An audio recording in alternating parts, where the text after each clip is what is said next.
Hello, everyone, and welcome to the Fantasy Fiends podcast, where we discuss everything fantasy. And I am just realizing that I know our guest author's first name, but I'm not sure if I can pronounce his second name, so I'm going to try it. We are here with Asaf Mayer. Yeah, very good. Mayer, okay. And I am Stevie Collier, and I'm here with my co-host Andy Peliquin. And we have Asaf here with us from Sydney, Australia, and he is originally from Israel. So today we are just full of culture. We're going to be doing the whole podcast in Hebrew. That's Yeah, the we thing. are. You know, we're gonna have that happen. I think I know bits and pieces of Arabic. I don't know if they are related at all because I'm ignorant in those languages. But sister languages. They're about as close as Italian and Spanish. So. Oh, okay. Dang. I'm clapping. If you can't see what I'm doing, if you're listening to this, I'm clapping. You know, Andy, we've been having a lot of downloads lately on we have, I think, more downloads than we have watches on YouTube. So that's pretty exciting. So yeah, I'm gonna try and like make it a big. I'm gonna try and make an effort to actually. So if a soft goes crazy, I can like, actually verbally say, "Oh, he's waving his arms around and slobber is coming out of his mouth," something like that.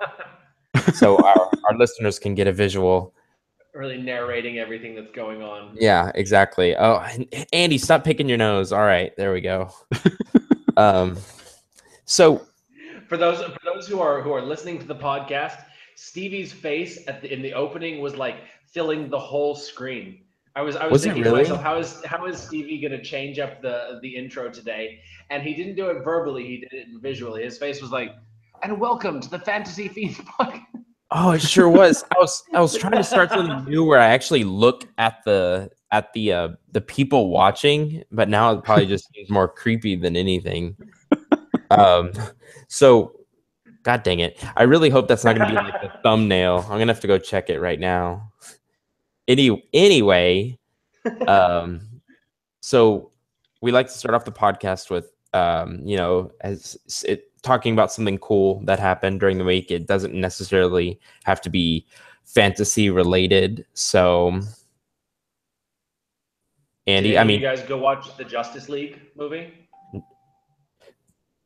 I didn't. I haven't. So no, I know it was sold out. So oh wow, okay, yeah, that's good. Yeah, I've been reading not reviews, but sort of like the market trends, and people say that it was projected to make, I don't know, I think 15% more than it actually made. So it's they're predicting that it's going to make a loss.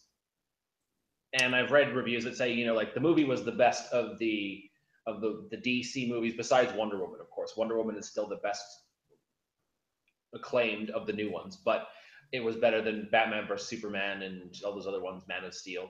But it just it wasn't quite there. Like if you compare it to the Avengers was such a well-crafted movie from start to finish. It definitely wasn't one of these, deep philosophical things, but it had a great storyline all the way through. It was fun. It was funny. It was tear-jerking. It was a well-done movie. I have not seen Justice League, so I can't tell you. But basically, everybody's raving about Jason Momoa and Ezra Miller. Sweet. That just means Jason's going to get more parts because I think he's awesome. He's one of my favorites. So for me, I finished Words of Radiance by Brandon Sanderson. And as I always say, anytime I finish a Brandon Sanderson book, which I guess I shouldn't say always because this is the second one I finished. Always it's like, why even write? This guy is he just go read Brandon Sanderson. The guy's a freak of nature. He really is. But I looked up a little bit of his background, and he doesn't publish like other authors do. He takes like years to publish. I think Oathbringer took 3 years to make, and he wasn't the only one. He has like 30 people behind him with this one project. So it makes me feel a little bit better that it's not just him behind a computer, which I'm sure most of the time it is. But, he has all those people like say, hey, this doesn't work, fix it. We don't, So, but hands down, an amazing book. Everyone should go read it. I think that's probably the coolest thing that happened to me. Can you guess what book I read this week, Stevie? The Four Territories? No. I mean, I finished that, yes. Did you really? I did. I finished it. Awesome. And anybody who reads The Four Territories, be on the lookout for Star Wars references. There are more than one. You know what? It's funny. I think I only did 2 of those on purpose. Probably just some of them seeped out of my brain. What book did you finish? Oh, Kings of the Wild. Yes. How would you like it? You know, it's definitely one of the top 10 fantasy books that I've read in the last 5 or 10 years. Like, there was never a moment where I like laughed out loud crazy hard, like you said, but there were some parts there and I was just blown away by his descriptions, the way he did, like just the way that he writes. It's so unique. It's definitely not an epic world-changing story like Brandon Sanderson. It's not, Lord of the Rings defying genre. It's definitely not one of these literary masterpieces, but it is a work of art in its own way. In the same way that, dogs playing poker is a work of art. It's just something that you have to read at some points in your life because it's such a well-crafted story in its own way. It really is. We should tweet at Nicholas Eves. Hey, you got mentioned again in our podcast. I'm so glad you enjoyed it. That's dogs playing poker. Yeah, I'm sure he'll like that. After meeting him, he probably would like it. You would really like him, Asaf. He's down to earth. So anyway, Asaf, why don't you tell us a little bit about your book? Right. Well, let me start the books I'm reading now. They're all historical mysteries. So I read a lot of probably historical fiction more than I read fantasy. The books I write are actually a combination of the two. So I love reading detective. I love reading about ancient Rome. Then I grew up on all the classic sci-fi and fantasy. So my books can be described as historical urban fantasy. It's a paranormal detective set in a fantasy world that's based on ancient Rome, but with magic. So fun games. You can think about it a little bit like Harry Dresden in a toga. So you can get a mental picture. I love the name Felix the Fox. It's interesting to me. And never mind. I was going to say something not rude or anything, but childish. Well, okay. I'm just going to say it now because Felix the Fox for some reason reminded me of, I don't know, I took my girlfriend to go see that movie. It was about the bunny and the fox and they like solved a mystery together. Andy, you have kids, don't you? Oh yeah, Zootopia. Zootopia, and it was a surprisingly good movie. And when I read Felix the Fox, I thought of him for some reason. Felix the Fox, but I'm guessing yours is not a personified fox. Yes. No. He's a human being, same as the rest. Fox is just the nickname that he got, which is slightly better than ferret or something like that. He goes out and digs in rubbish to get the job done. Is this book anything like Hercule Poirot? Not exactly. I mean, there are some there are mystery elements. It is a murder mystery, but it's not a sort of cozy mystery that like Hercule Poirot, like the rest of Agatha Christie. A bit more like the noir hardboiled detectives like Sam Spade and or the rest of Raymond Chandler's books. You said it's not like Agatha Christie. No, not quite. So Agatha Christie writes very tight, it's called cozy mysteries. So when you have a very small cast of characters and you kind of keep shifting like in a very contained location. So it's a cozy environment. You kind of keep wondering who's done what and to whom.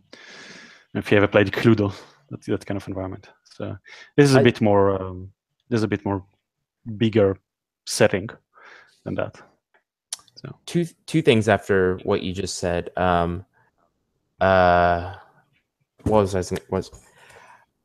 You said you read outside of your genre, that you don't read a lot of fantasy, but you read a lot of historical fiction, and I'm guessing mystery too, right? Yep, definitely. Okay, it's strange that you say that because I'm the same way. I read mostly horror and science fiction, but I write in fantasy. And I was just wondering, do you ever feel like reading outside of your genre pulls away from the genre that you write in? No, Like you I just okay. Yeah, I read it. I read it across all genres. I read anything that I enjoy that is well written. Okay. Okay. My philosophy is that life's too short for books I don't enjoy. That doesn't mean if they're good or bad books. It's just not right for me at that point in time. So I'll just pick something else. The things I get attracted to are either fantasy. I read Richard Mack's Black City Saint recently, and that's another paranormal detective set in a historical period, 1920s Chicago. So you could say that overall, there's a lot of about as close as you can get in the genre definition for something that crosses genres. And I enjoyed it tremendously. And like I said, I grew up on all Lord of the Rings and Narnia and Pierre Anthony and Gilazny and all those guys, and I've reread some of them recently, just for all time's sake, because I enjoyed them. Right now, the last couple of books I happened to read were about ancient Rome, part of a series called Medicus Roman Mysteries by Ruth Downey. So he was an army medic in the 20th Legion stationed in Britannia in the times of Hadrian. Got caught up in investigating murders. So that sounds pretty cool. Yeah, it is. And she's an amazing author. She's got tremendous ability to portray the characters in the society and everything. So cool. Yeah, I like to read whatever catches my fancy. I had in mind writing a murder mystery with, instead of detectives, it's going to be my half demon assassin and my thief. The one is going to be searching for a serial killer, and the other one's going to be hunting a demon, and they'll basically solve each other's murders. And it's going to be like the classic, like comic book hero team up, where they're going to fight, and in the beginning they're going to be antagonists, and then they're going to realize that their goals are aligned, and then they're going to team up to take down the bad guys. But it was, it's just like the classic murder mystery. And we'll see if I actually write it, but it's, it's on the back burner. and then they get married. They do not. I won't read it then. I need some romance in there. Well, you can write your romance, Stevie. I'm gonna write fan fiction of your books and make them. Yeah, have you ever been threatened that way? Someone's gonna write fan fiction of your work, make it the way they want it. I think that's probably the one of the biggest compliment an author can have is, "Ooh, you got someone so excited that started writing fan fiction." So, yeah, that is cool. And there are authors out there, no name. Well, I wouldn't say no name authors, but authors who aren't like Stephen King, who have series out there that people are wanting to write in that world. Yeah, the Kindle Worlds thing. Oh yeah, I totally forgot about that. I thought it went down with the, thought it like went down with the ship or something. Is it still out there? Yeah, no, Kindle Worlds is still. I was actually offered to write in someone's world historical fiction, but with all the projects I have going on right now, I couldn't swing it. Yeah, you're really busy. But I know a lot of authors. They do sort of series set in the same world, like Michael Anderle and his Kurtherian Gambit science fiction series. He's got his main series, but then there are dozens of books in the same universe that build on everything. And, there's about, I think, 10 or 20 authors writing inside that universe alongside him, or sort of branching off his stories. And it's a way to, for him to continue to build his empire of sci-fi, and to bring, newer authors and build them up as well. Michael Anderle, isn't that the guy who wrote the Facebook book? No, that's Michael Cooper. Michael Anderle is one of the people who started 20 books to 50K. Oh, okay. Yeah, I got you. Yeah. All right, so do you want to go ahead and do the word of the day? Yeah, okay, so the word of the day is one that any D&D player will love or will recognize, is amorphous. And amorphous means without definite shape or character.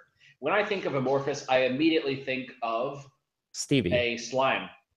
Now a slime, one of those the acid slimes that you run into in a dungeon crawl, and at the beginning it's this super low level enemy. It's like a level 1 slime, and then you think, oh, it's super easy, and then it turns out it's an acid slime, and it eats your sword, and then you're screwed. But it is, yeah, it's like a blob. It's like a blob, and it doesn't really have a defined shape, like Jello or gelatin. That it's not liquid, solid, or gas. It's gelatinous. It is amorphous. It can it can change shape. But then you've also got ghosts. You've got ethereal beings that they sort of have an amorphous shape, like the bottom of the genie. It sort of goes into the bottle or the lamp, but it doesn't have a definite shape, like anything that doesn't have a specific figure. So couldn't water be amorphous? Sure. Okay. It definitely could, but you don't say water is amorphous because water is a liquid. Okay. Don't you remember that Bruce Lee quote? Water fills the cup, be like water. Oh yeah. That's probably where I got it from. And where did you come up with that word, Andy? I was just popping through the synonym today. I mean, through the thesaurus today, looking for interesting words, and I started out with bleary, but I was like, Bleary. yeah, I wasn't gonna go with that one. So I was just kind of like clicking on random words, and I ended up at amorphous, and I like the word. Bleary's too normal for you. If you want something funky with word origins, fascinating, right? The word fascinate comes from the Latin fascinare or facinare, which means to bewitch, to cast a spell on someone. And that actually relates to the god Fascinus, which was a giant flying phallus. So dick with balls. So every time you're fascinated with someone, you're being bewitched by a flying dick. I thought you said phallus, but I was like, no, he didn't say that. I'm not gonna repeat it lest I look like a fool. But he did. It's okay. You can bleep it out later, right? No. We do not bleep. Fiends podcast unless we go off the rails like this. We have. At least I didn't do it. It's nice to have someone else do it, and I don't think it's a bad thing. I love it. Yes. So now that penises are in the show, we can really have a good episode. So, a little bit about Asaf. He has pet Australians in his backyard. Okay, now that I say that, it sounds like slavery. So I'm going to fix that. So Asaf lives in Sydney, Australia, and he has 2 cats, a family. And what I was confused on was, you don't have pet spiders. You just have a lot of spiders in your house. Yes, that's correct. Okay. I mean, some of them are harmless, so we let them live, and wouldn't quite call them pets, but cohabitation. See, here in the U.S., it's known like Australia's like this dangerous place to go outside of your house, because you have all those venomous and poisonous things out there. Is that true? I wouldn't go camping here. I know that a lot of people do, but I'm a complete chicken when it comes to braving the crazy spiders and snakes that we have here. Come on, man, snake bites aren't that bad. Well, and you're also from Israel, so can you say something in Hebrew? Because I don't think I've actually ever heard Hebrew before. כן, זה רק לוקח לי קצת זמן להחליף את השפה בראש, אבל כן. All I said was, yes, it'll just take me a bit of a while to change the language in my head. Sure. Wow, that's really... So, do you speak Hebrew better or English better now? I think by now, probably English. Really? I've been living in Australia I've lived in Australia for 15 years, where English was the main language. But I've started reading English books when I was about 12 or 13. And got tired from waiting for translations to come through. So read all the sci-fi that we have in the local library, and bored waiting for translations. So I started reading English books. So then I started playing D&D with friends, which we would do a lot in English. So and university, everything is, all the papers, etc., are in English. So that's really interesting. Yeah, I think by now English is a bit more natural.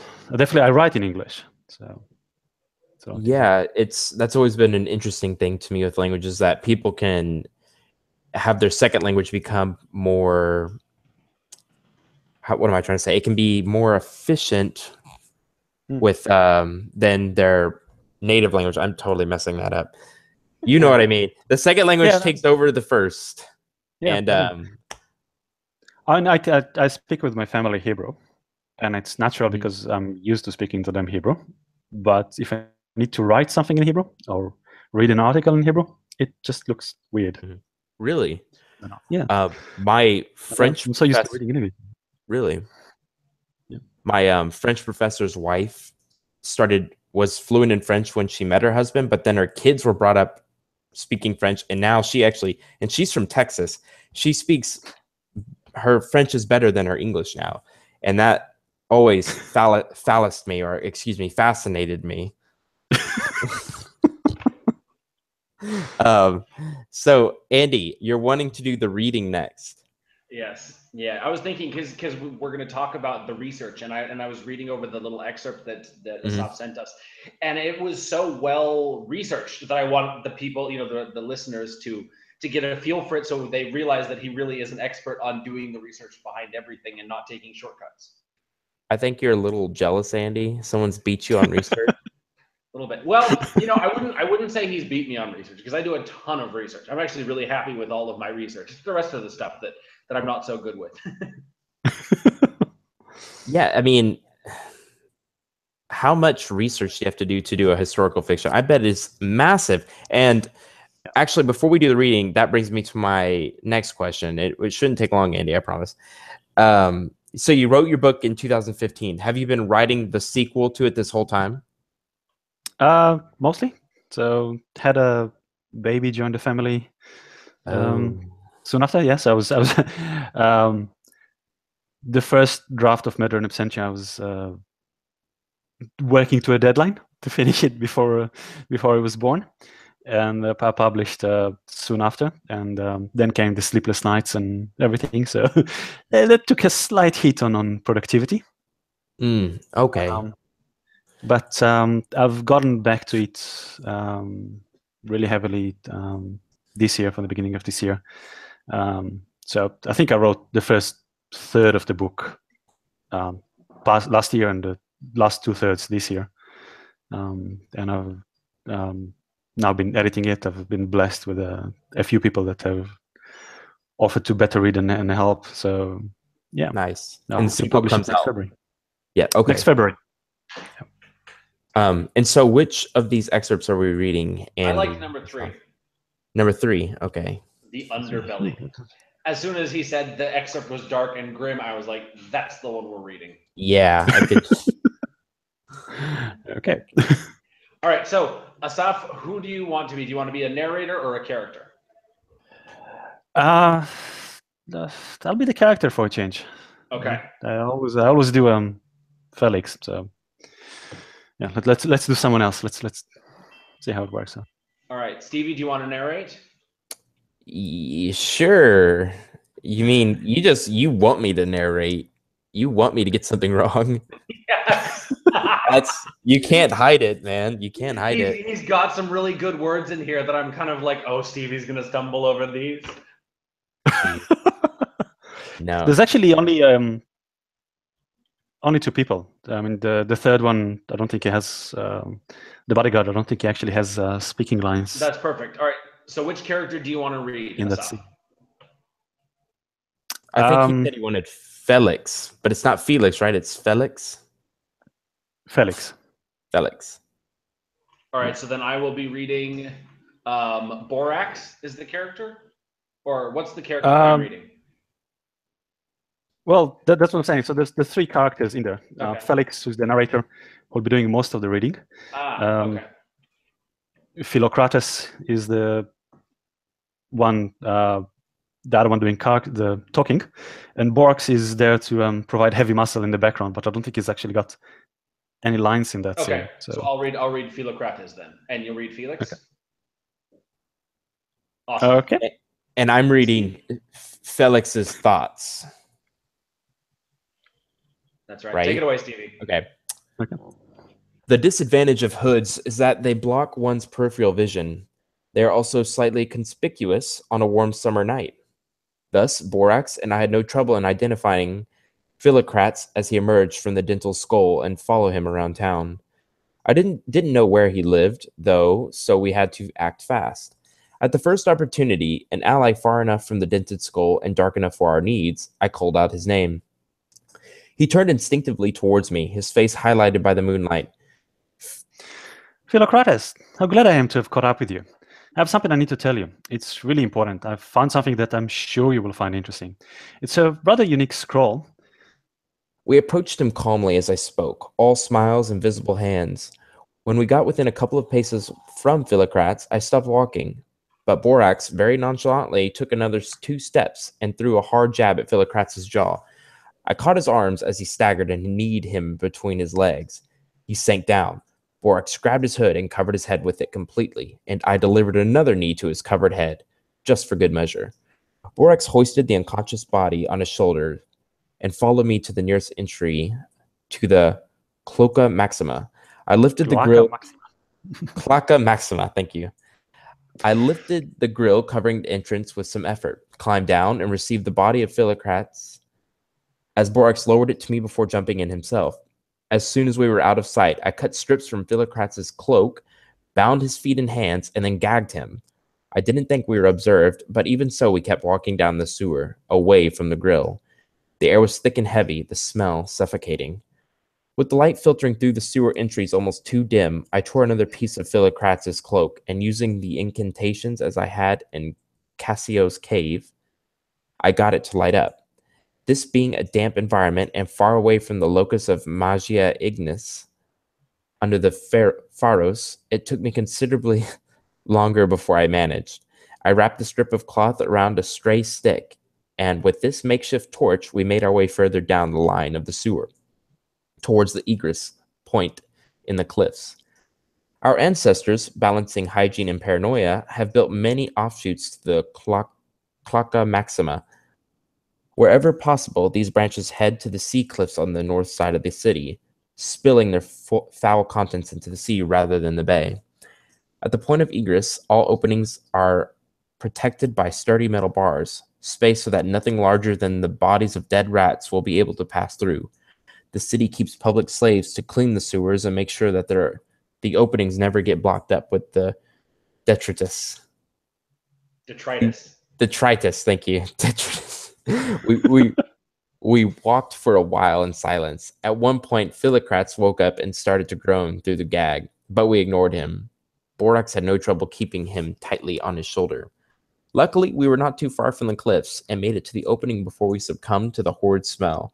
Borax dropped Philocrates next to the grill, where the light from the almost full moon was sufficiently bright that we did not need to rely on the clumsy torch. Safe in the knowledge that we were close enough to the base of the cliffs that the sounds of the surf would drown any screaming, I still took out my dagger and pressed it to Philocrates' neck before taking the gag off. Scream, and it'll be your last. I have some questions, and if you want to see the sunrise, you will answer them promptly. Am I understood?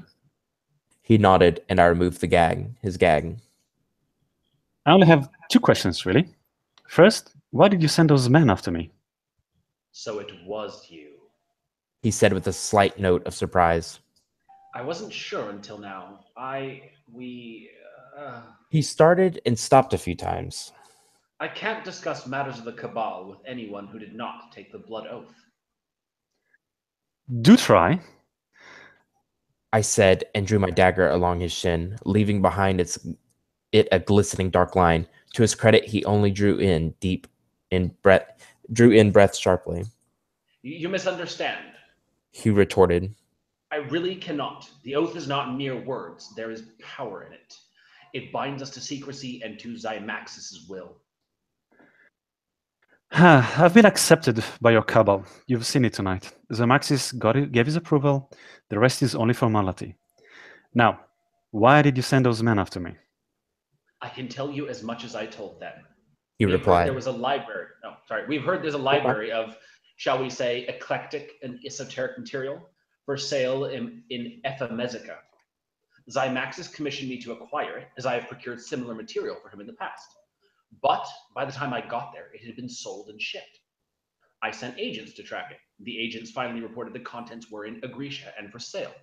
And when I inquired after it, I found out the scrolls we were interested in were not with the rest. I dispatched men to track those scrolls and retrieve them. My agents told me today that they found the identity of the man who possessed them and promised I would have them tonight. When they told me the name of Felix, I had completely forgotten about you until the meeting earlier. When you... He stopped and paused. Tonight at... He paused again, and I rested the point of my knife on his shin again. Let's just say I was expecting you to bring something other than what you did. Good enough for now. Second question. How did you manage the ceremony on Queso without being noticed? A look of surprise crossed his face. What? No, there was never... He paused and shrugged. I can't talk about any of this. This blood oath of yours is really getting on my nerves. Last chance to answer before I forcibly break the bonds. It will not be pleasant for you. I gave him my most evil grin. I doubt what's in store for me is pleasant either way. He replied stoically.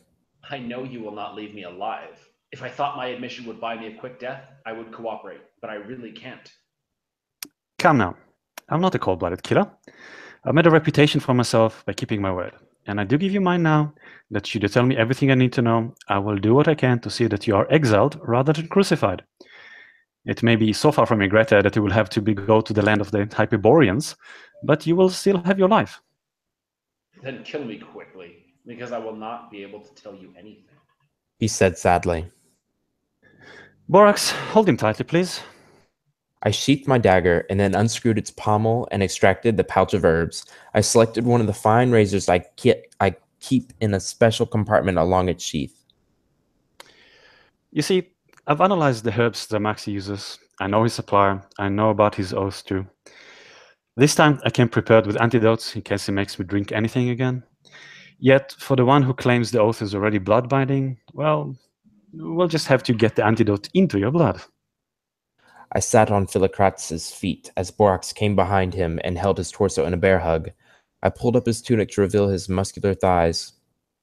This will hurt, I said, and started to work with the razor. I drew the blade in intersecting lines along his skin to form a sigil I knew. Please, you don't understand, cried Philocrates. I really don't have any options. I would tell you all if I could. Oh, I do believe you. This is why I'm doing this now. You can prove me wrong by answering my questions. How did you manage to do the ceremony on Queso?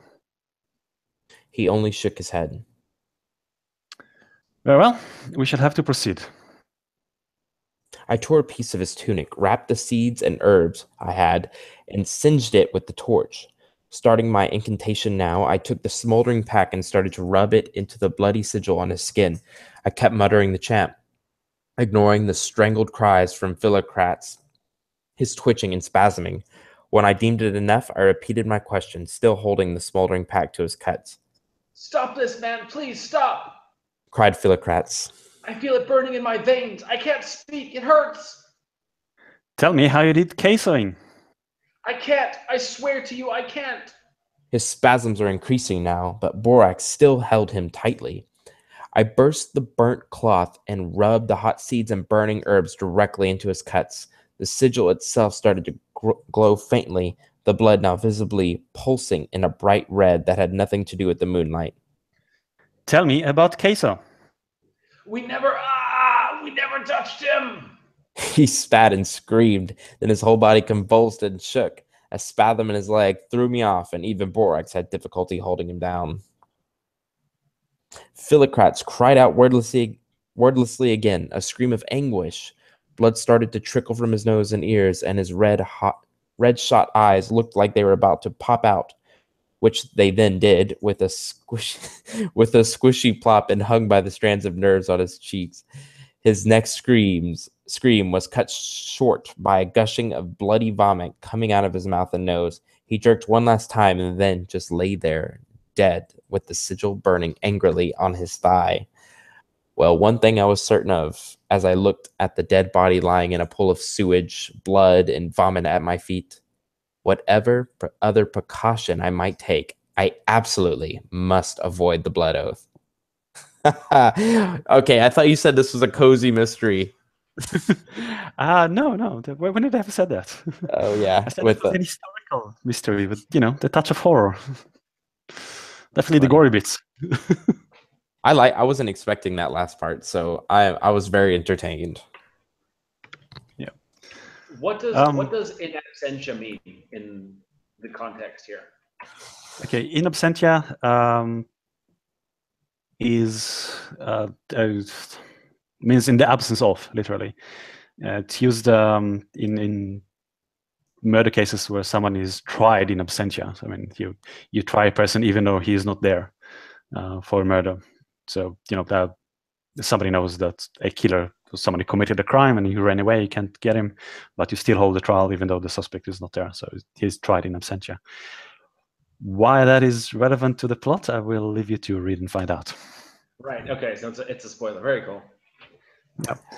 There is a thing going on with the names. So, but yes, the names for the sequels, they're all rather similar. So very cool. So it's not Casio, as I said it. It's Queso, which I never would have thought it was. And is that a real place? It's a not very common, but it's an ancient Roman name. So Romans had about 32 first names. So that was your choice. About 60% of the population was called Gaius, Titus, or Marcus. So they and the rest of 90% were about 10 names that were used. So really, people didn't care much about the first name after a while because they were just such a... Wow, I cannot believe that. So only 32 first names. Yep, about half of which were archaic or were hardly ever used. Well, how did people call on each other? You have what's called the trianomina, the three names. So you have the first name, the praenomen. You have the nomen, which is the family name. And you have the cognomen, which is the nickname. Usually people had the same name as their father, etc. So if you were Gaius Julius, then your son will be called Gaius Julius, and his son will be called Gaius Julius. And if you had more than two sons, then the next one would probably be called Marcus Julius or Titus Julius, or something like that. Particular families used particular first names, so the choice was actually very small.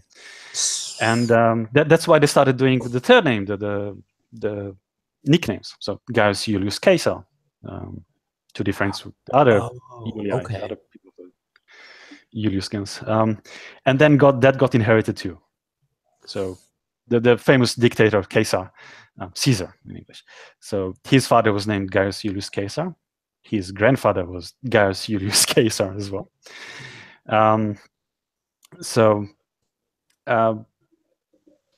Because of that, they started to adopt a fourth name, the agnomen, which was, the actual nickname. And yeah, that got even messier after a while. So they just gave it up. So around the early empire, you see people just name people however we like. At what point did people start naming for their trades? Smith, all of those names. That's actually later. So that's, I think, Middle Ages. Yeah, Middle Ages. They're based on profession. So in Rome, the nicknames were usually either an honorific title given to someone,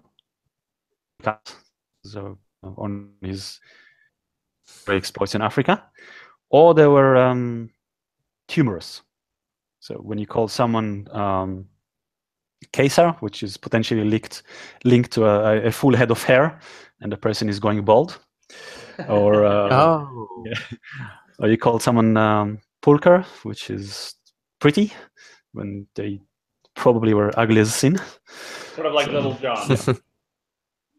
Yeah, something like that. So a lot of those nicknames were humorous, but again, they got inherited after a while. So, And see, this right here is a sign of someone who has done his research. That is a crazy amount of detail for someone to know. You know, like you read the average Roman set historical fiction, and you'll have all of these names. You know, everyone knows the Marcus and the Gaius and the Titus and all of that. But how many of these writers actually know all of these details that you're sharing now? I mean, that is crazy. So for people who don't know, Asaf is a software manager. Am I correct? Product manager. Software product manager. And so by day you're a product manager, by night you are Roman man. Pretty much, yeah. Yeah. So how did you go about doing all this research? Because it seems like you didn't have to know all of that stuff about names to write. I know a lot of it because I like reading about it. So I've always liked reading about ancient Rome. So I think I read Asterix since I was 10, and then sort of fell in love with that. Yeah, that was actually the first book that convinced me to buy and start reading English. Was when they wouldn't translate Asterix fast enough to Hebrew, so I started reading the translated version of Asterix because it was originally in French. Yeah, I know, but I didn't know any French, and at least I knew some English, so I was a bit better. For any of our listeners who haven't read the Asterix and Obelix series, go and read it because it is such classic. I don't even know how old it is, but it was just so much fun. I've read literally every Asterix and Obelix graphic novel out there. They're so much fun and hilarious. Yeah, I think they started in the 60s or so. Okay. And yeah, wrote them 60s, 70s. Yeah, definitely. And yes, you're right. They're absolutely wonderful. They have lots and lots of small jokes in there, both in the drawing and in the text. So there's a lot of Latin jokes, like puns. Yeah. That if you know Latin, it's funny. I'm sure if you knew French at the time, it was funny. But when they translated it into English, you had to know Latin for it to be funny. Yeah. So what was Asterix's like sidekick? Obelix. Yeah. Okay. Yeah. I think we had to read some of it for French class, you know, back in college. So actually that wasn't it. My professor was a huge fan of it, and I didn't understand the appeal because I just thought it was a bunch of comics. So now I'm gonna have to go back and give it a second chance. And if you read French, Stevie, you should read Gaston Lagaffe. Gaston Lagaffe. Oh, Gaston Lagaffe. I'm gonna put that on. Lagaffe, like the idiot. I'm sorry, I'm looking. Okay, so yeah, Asaph, let's talk about research for Murder in Absentia. How much or what sort of things did you research? So like I said, I was reading a lot of Roman literature anyway. Nonfiction or fiction? Both. Okay. So I would read a fiction book and find something interesting and chase it up in nonfiction books to see how, when an author describes something, then how big of an issue it was, or what lies behind it, etc. And I kind of stumbled on a couple of really, really good authors before I even started writing. Lindsay Davis and Stephen Saylor. They both write Roman mysteries, so those same kind of hardboiled detective, but set in ancient Rome. And they both do a lot of research for their novels. Lindsay Davis is more about the daily life and the aspects of what goes on in Rome, first century Rome. Stephen Saylor is more about the grand events. So his investigator, Gordianos, is sort of investigating murder cases, etc., but observing the grand events in the last decades of the Republic as everything crumbles down. Okay. So he obviously did a lot of research about those. Yes, definitely. Okay. The crumbling of the not the empire, the crumbling of the Republic into empire. Okay. Yeah, and that's actually why I write fantasy. Really? Yeah, I mean, I love fantasy and I wanted to involve magic, but I was afraid I would never ever measure up to people with scholarly degrees and the time to put in so much research and and read the original sources in Latin. So I decided I will do as best as I can, but I will make it a fantasy world so I can play around with aspects, and if anyone finds an inaccuracy, I can say, "Hey, no, it's fantasy. It's a made-up one." Yep. They have a Then I found out on the fantasy world building, but that's something else. Yeah. So, what's the strangest thing that you researched for this book? For Murder in Absentia, or for well, the Fascinum is one of them. Came across that, the flying phallus. The what? The flying phallus. The flying phallus. No, before that, you researched what? The Fascinum, the name of the god or the little. Okay. Idol. He Googled flying penises, Stevie. That's yes. Yeah, exactly. Well, that's me every day, and I probably the production of garum, the Roman fish sauce. So that was the other scene I think that I sent you guys. That was the light and humorous that we decided to skip on. Yes. Garum was pretty much like ketchup, right? It was pervasive. Everybody used it. They put it on everything. It was one of the most iconic Roman condiments. I think it's just the integral parts of the cuisine. Interesting. Now, it's fish sauce, right? It's fermented fish guts in salt.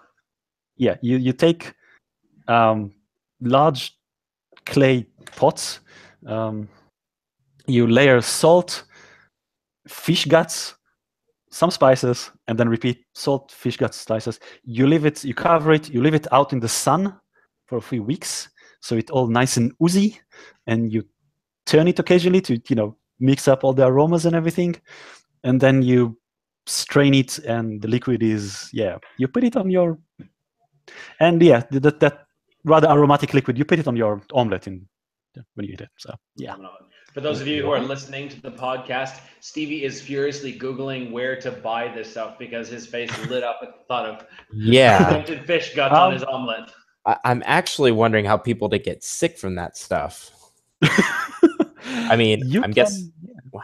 There's there's obviously the Thai Vietnamese fish stock, the nok mam, which is fairly similar, but you will find that in modern restaurants in Italy, I think I saw one in Portugal, they're actually now starting to use classical Roman fish sauce as a condiment and then integrate in part of their cooking. I guess it's kind of like sauerkraut or kefir or any of those fermented foods that it's definitely sensitive, but if you can stomach it, it's got all those probiotics and stuff like that. So yeah, exactly. So it's very rich. It's very salty. So they didn't. I don't think they had much salt to. Well, actually, they did. They had salt mines in Austria. That was one of the things that made Rome great. Was actually the salt trade. But you sound as if you've had this stuff before. Yes, and I'm not allowed to use it in the kitchen again. You've actually bought this stuff and actually tried it? Well, I had the Vietnamese nok mam, and I cooked it. And the problem is that as soon as you add it to the pan, as soon as it heats up, it stinks. Oh my god, it stinks so bad. Like fermented fish guts. Yeah, that's how it smells. So it smells, pretty much. It's not too bad cold, but it's very, very strong. So you actually like pickled herring or something. It's just one of those things that if you grow up on it, it's totally cool. Yeah, pretty much. So in one of the so during the course of the investigation, Felix goes and then tries to retrace the steps of Queso, tries to see what he was doing before he died. And one of them, he was sent by his father to his uncle, and the uncle has multiple businesses, and one of them, he has a garum factory, and he was trying to get Queso interested in perhaps managing it so he can understand the trade and how to see the production and see how the whole trade for the whole empire is built. So Felix goes and he talks to the man who, the foreman who runs the factory, and gets a bit of a demonstration there. So it's sort of incidental to the investigation, because he's just retracing steps. He's trying to find clues about and talking to people who've seen Queso in the last few days before he died, and he gets a lecture on Fisos. So I had to research that and integrate it into the writing. And that's probably the part that most people, tell me, like, stop reading and tell me, go online and tell me, like, ew, what did you just read? So, yeah. And what I really admire about that is that it adds an air of authenticity to the story. It's like you can write a great fantasy story, but if there's nothing unique about it, then it doesn't really stand out. I will say one of the things that I loved about Stevie's book, The Four Territories, is his weird animals. Oh yeah. And as he said in one of the previous podcasts, his brother is a biologist. Is that correct? Yes. To come up with those. And that's so cool, because that was the thing that was just like the weirdest and most out there. But it was interesting enough that I was like, all right, so what's this creature like? Like there are birds with metal. How weird is that? Very cool. Totally believable, with the right science and stuff. The hardest part was trying to get my brother to stop. He's like, no, if you don't put this detail in, it's not possible. I'm like, and just like Asaf said, I'm like, it's fantasy. You don't need that much. You just give him a little bit of detail on how things work, and then, okay, it's set in stone. He was like getting into, I honestly, I don't even remember. I stopped listening and just kept writing probably. But yeah, it's in the fifth territory, I'm doing the same thing. He helped me create a lot of the beginning monsters, and I have some more monsters in right now he's taking a class called genetics. He's doing genetics and biochemistry. So, and I've actually been able to go and be a part of some of his experiments. He's mutating fruit flies right now, and it's fascinating. Like it's flying penis good, I'm telling you. I can actually tell you, tell apart a female fly and a male fly. That's gonna, if I ever get stuck on an island somewhere, you come to me. That knowledge right there will keep you alive. Okay, we will come to you with the fruit flies and ask you, yes. what to name them. Yeah, what to name them. And like one of the great things about doing research and doing it properly is that you don't necessarily have to know anything about it beforehand.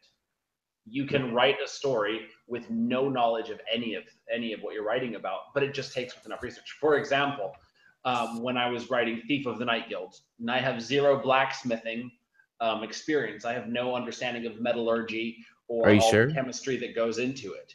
But weeks of research, or weeks of spending time researching every day, is what made it possible to create a whole vault, create a locking system, create that would be possible in a medieval time, and then of course find a way to get through it.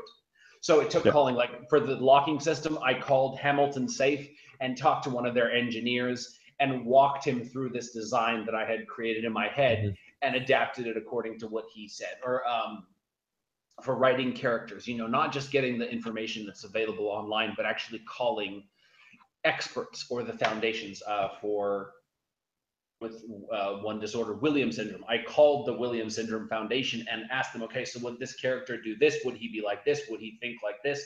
How would he react? All of that. Like that sort of research is what makes the characters come alive in my head, which then makes it easier for me to translate it onto the page. Yeah. Oh, I agree. I mean, I think the important bit of research is to make a bit more research than actually gets on the page.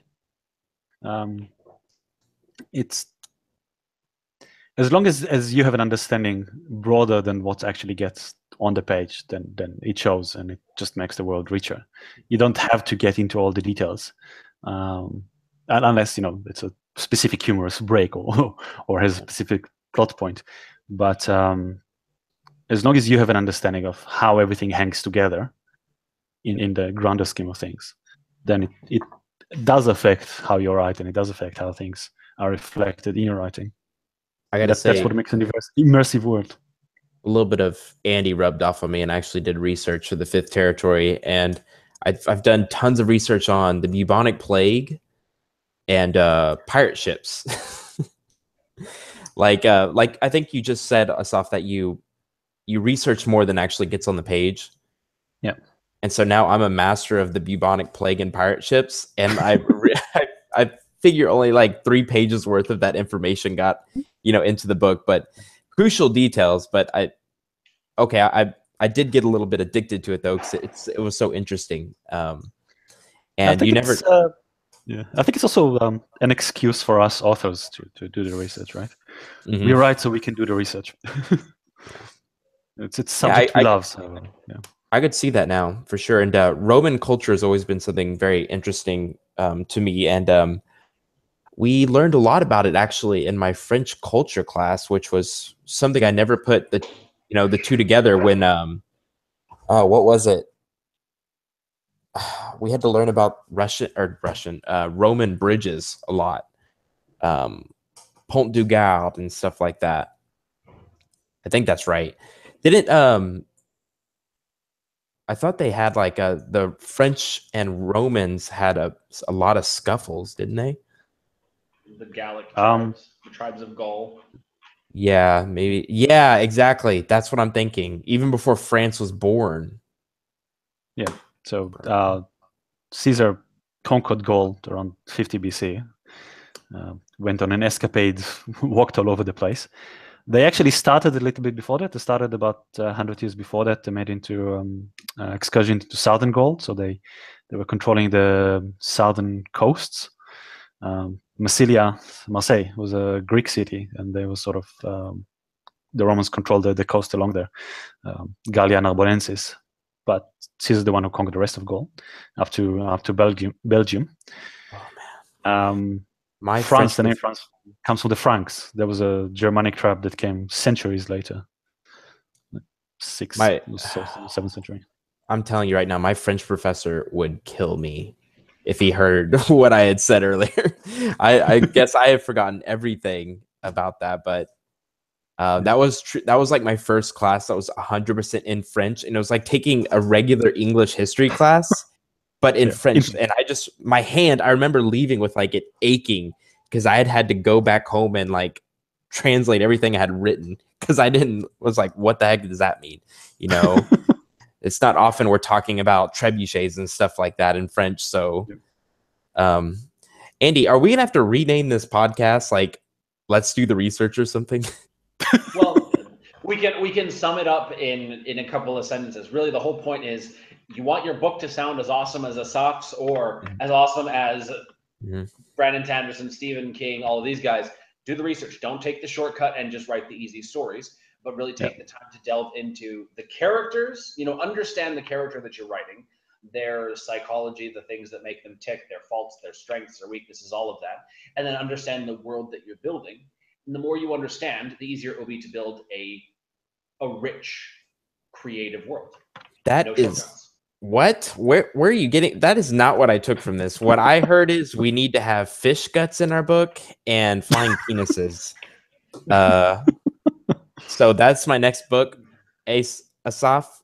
Fish guts and flying penises. Yeah, I can see how that will sell well. So. Yeah, I think so. #1 on Amazon. Lots of research a cozy done. Murder mystery erotica. Okay. Before we sign out, I will let you all know that I did take up Andy's advice and went and looked up dinosaur erotica. Don't ever listen to Andy. And now you're sorry. Yeah, very sorry. I think the first title I saw was Taken by the T-Rex. Oh yeah, and then there's the Triceratops and I think the Velociraptor. Like there's all of those ones. A lot of research went into those books. Oh, I'm sure. Yeah. All right. So Asaf is like, what the heck? Asaf, where can we find you? You can find me pretty much everywhere. My main website is igretia.com. I'm sure you'll put a link in the description. That's where my blog and information about my books, but you can just Google me and find it on Amazon, Facebook, Twitter, Goodreads, wherever you want. Awesome. And Andy, who is next week? All right, so on Tuesday, we've got the one and only Lindsay Baroker coming on. It's going to be exciting. Birthday. Oh, is that a reminder to me? Yeah, Stevie, I'm expecting a birthday present. Yes. So 4 territories. Yeah. So we've got Lindsay Baroker on the 28th on Tuesday, and then on Thursday, the 1st of December, or the 30th, someday, 2 days later, we've got Ryan Batla, who's got sort of an Avatar meets Dungeons and Dragons. That's an interesting combination. Well, Avatar: The Last Airbender, not. Still interesting. Still cool, yes. And one final thing that's cool that I didn't mention in the beginning of the podcast, the 4 territories is going through a full re-edit with an actual amazing editor. Long story short, the first one didn't go too well. Thanks to Andy Peliquin for showing me his editor. So come Monday, there will be a brand new book the way it should have been done. So yeah. I already went and left my 1-star review, Stevie. Is it too late? Well, can you sign into another username and leave another 1-star? Well, the 1-star reviews are awesome. They help sales. They do, actually. I break out the champagne whenever I get a 1-star review. You what? Fine, Steve, I'm giving you 5 stars then. No, so you go back and change it. Listen to Asaf. I want more money. All